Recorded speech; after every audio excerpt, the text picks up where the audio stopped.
Okay, so we are going to jump in. We're trying to think of something to do on the stream today for content. Because obviously, despite the sad news of the day, still got to get some videos out. And somebody said, let's do Dragon Ball Saga team versus the Red Ribbon Army Red Zone.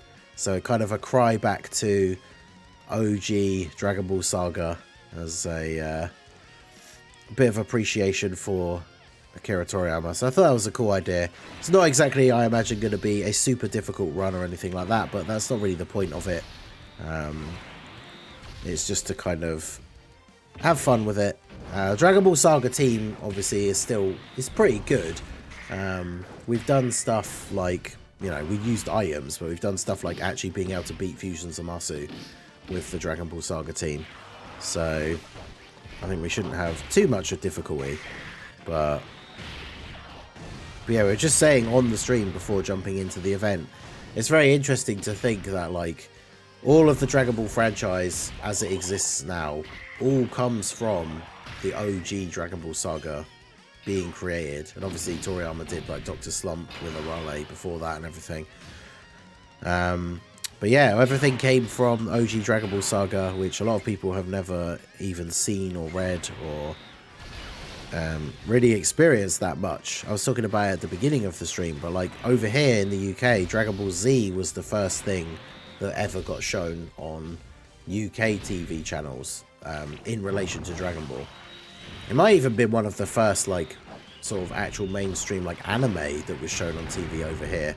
I mean, the Pokemon cartoon series, like when I was a kid, even as I was getting a little bit older and getting into anime, I was always sort of confused whether the Pokemon series counted as an anime or an actual cartoon. But obviously, in Japan it is, it's just an anime. But Dragon Ball Z was the big main one.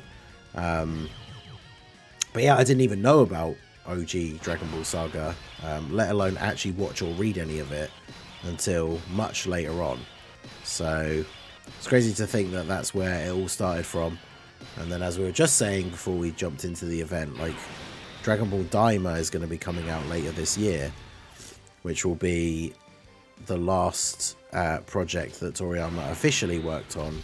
And of course it goes back to being Kid Goku related again. And there is some there's some cool, like, kind of, I don't know the right word for it, but a sense of the going full circle kind of thing, right?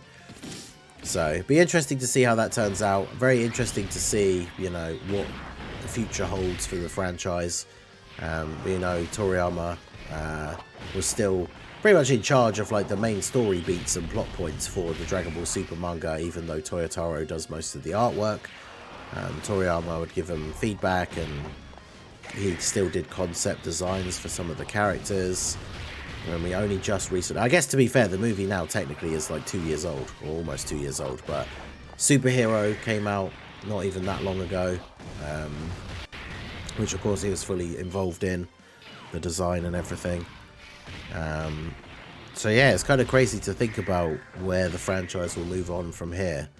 But just how big it is, how crazy it is, how Dragon Ball has got so much influence over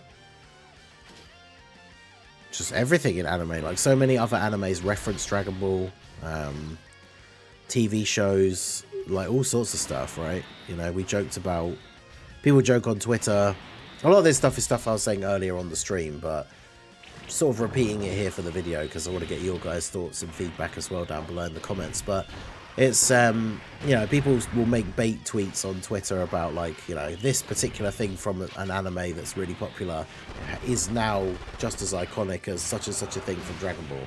And those tweets are obviously just made to bait interaction, because none of that stuff will ever be as like just crazy influential and well known as Dragon Ball. Things like the Kamehameha like have inspired so many other things, have been spoofed by so many other things. Dragon Ball gets referenced in other things all the time. The concept we talked about, like the Kamehameha specifically, going Super Saiyan, even the concept of going Super Saiyan, right? Like powering up. Like I've heard, you know, even celebrities, people in TV shows, all this kind of stuff, people will say like, you know, going Super Saiyan or something. And sometimes people who haven't even seen any anime, like, will know what that is. They might not know specifically, they might not be able to picture like Super Saiyan Goku, but like just the concept of it, like people know what it is.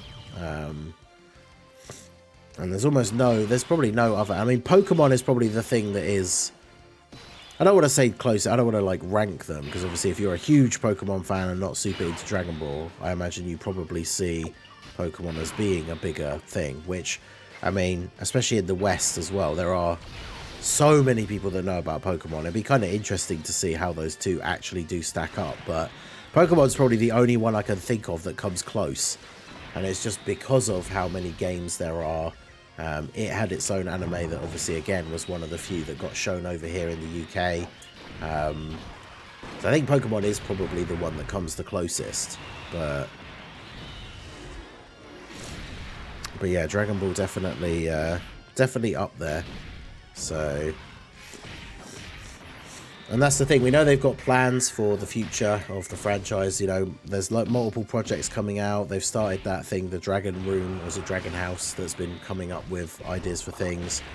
And I mean, you guys know this channel, the home of the Heroes agenda, we love Dragon Ball Heroes. Toriyama not directly involved in designing the Heroes stuff like at all, but Heroes only exists because it's an offshoot of Dragon Ball. So all of that stuff is it all comes back to this, right? OG Dragon Ball Saga, this is where it all started. And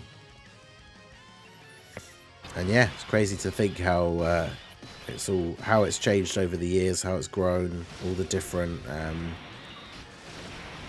changes along the way, all the characters, all the forms, all the funny stories of Toriyama forgetting characters only existing because of the way his like editor was. It's like the whole story about the Android saga, which has become a big like meme. I don't even know how like exactly true it is, but like the whole thing about like the Android saga in Dragon Ball Z, and we saw Android 19 and Android 20, and apparently his editor basically just turned around and he was like, wait, so that's it, that's your new big like bad guy for this new arc after doing Frieza is a fat guy and an old man.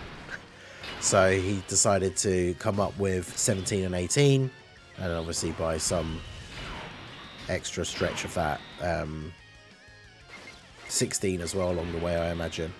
But yeah, after seeing 17 and 18, supposedly the editor guy was like, oh, so now it's instead of an old guy and a fat guy, now it's just two punks, two kids, these two like teenage rebels or whatever. So then he came up with Cell.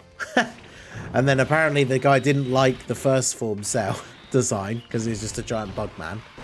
And so yeah, supposedly through feedback, I say it's former editor, but yeah, supposedly through this like feedback from somebody involved that was like looking at his art and all that kind of stuff, that's how we eventually got from Android 19 and 20 to Cell. That was never the original plan. And of course, a lot of people really like Cell. Cell is kind of an interesting, regardless of what you think about the design of his different forms and stuff, Cell is definitely quite interesting. The Android Cell / Cell saga, very interesting with like future Trunks and all that kind of stuff. But yeah, all these kind of funny stories about Dragon Ball, how various different parts of it came to be. Yeah, it's just one of those things that it's a huge franchise that has had a huge amount of influence on a lot of people. I mean, it's the reason we're all here, right? We're all brought together by a mobile phone game based on the franchise that this guy created. The game has obviously got their plans. We've seen the roadmap for like up to the 10th anniversary. The game's got no plans to go anywhere anytime soon. So hopefully the franchise does continue to grow, bring in new people, keep the legacy going. But yeah, it's a sad day, but you know, at the end of the day, just like it's a message throughout Dragon Ball. It's written on the time machine, right? The concept of hope Dragon Ball franchise will continue. Who knows how it will change, how different it will be going forwards. The Super manga is obviously still ongoing. A lot of people very excited about what's going on in the Super manga at the moment.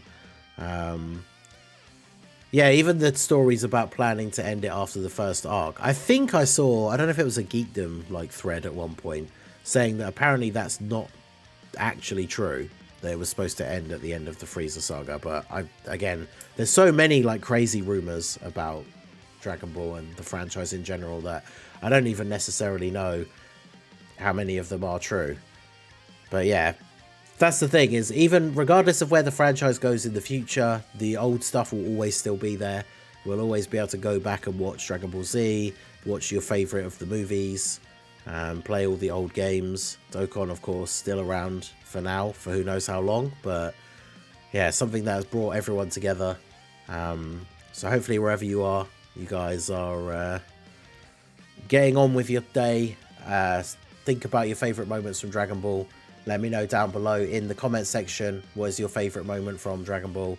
Let me know some interesting stories about how you guys experience Dragon Ball with your friends. I mean, I remember, even like I say, even though I'm not the hugest fan of the Tournament of Power, I might have said that before the stream, like I'm not a big fan of Jiren and a lot of the other stuff, but I remember even not really being a huge fan of Jiren or the Tournament of Power, I remember when it was in my last job before I went full-time here, I remember when the final episode of Dragon Ball Super came out, and my friend from work, Jake, the guy that's been on streams on the second channel to play Dark Souls and stuff like that, we were working a night shift, and then when we finished, we came back to, I think we went to McDonald's on the way back, the drive-through, get some breakfast, went back to my house, and then, yeah, watched the last episode of Dragon Ball Super together.